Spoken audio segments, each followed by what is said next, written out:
જય માતાજી મિત્રો.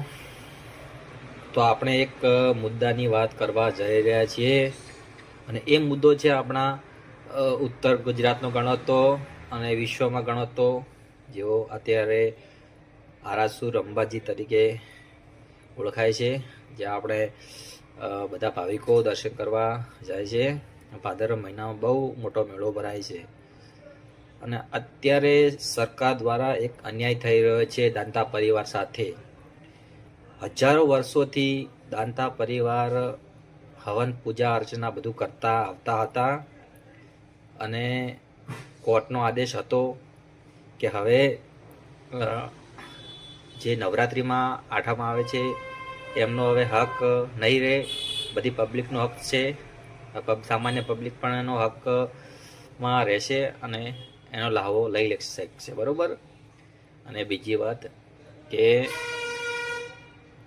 સરકાર દ્વારા એવું કહેવામાં આવ્યું હતું કે વર્ષોથી દાંતા સ્ટેટના જે રાજવીનો હક હતો એમાં આઠમના દિવસે બધા રાજવી અંબાજી પરિસરમાં બધા 8 કલાક સુધી મંદિર બંધ કરીને હવનમાં બેસતા હતા અને અંબાજી બંધ રહેતું હતું.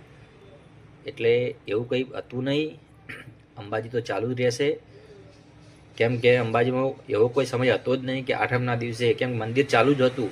આ તો એક સ્ટન્ટ છે, મતલબ આ લોકોનો અધિકાર કાઢવા માટેનો. અને બીજી વાત કે દાંતા સ્ટેટના જે રાજવી વર્ષોથી પૂજા કરતા આવતા હતા અને એમને જે હાઈકોર્ટે ચુકાદો આપ્યો કે આજથી હવે સામાન્ય રીતે દર્શન કરી શકશે, કોઈ વિશેષ અધિકારી એ લોકોનો અધિકાર રહેશે નહીં. અને તમે જોયું તો હશે કે અમુક વિડીયો એવો વાયરલ થયો હતો કે જે હાઈકોર્ટે ચુકાદો આપ્યો હતો તેમના વકીલો દ્વારા એવું કહેવામાં આવ્યું હતું કે જે દાંતા સ્ટેટના રાજવીઓને પૂજા અર્ચના કરવી હોય તો સીધા એમના દાંતા માં જઈને પૂજા અર્ચના કરે, એવું હસી હસીને કહી રહ્યા છે. તો શું સરકારને આ યોગ્ય છે કે આ વકીલો આવું કહી શકશે? કેમ કે આ બધું યોગ્ય ના કહેવાય. અને આ વાત રિધિરાજસિંહે કીધેલી છે મીડિયા સમક્ષ. અને અત્યારે ભારતભરમાં જો વધારેના વધારે રાજપૂતોના રજવાડા હતા અને એમનું બહુ મોટું યોગદાન હતું દરેક સ્ટેટના રાજવીઓ. અને અત્યારે ઘણું બધું રજવાડોમાં ગુમાવ્યું છે.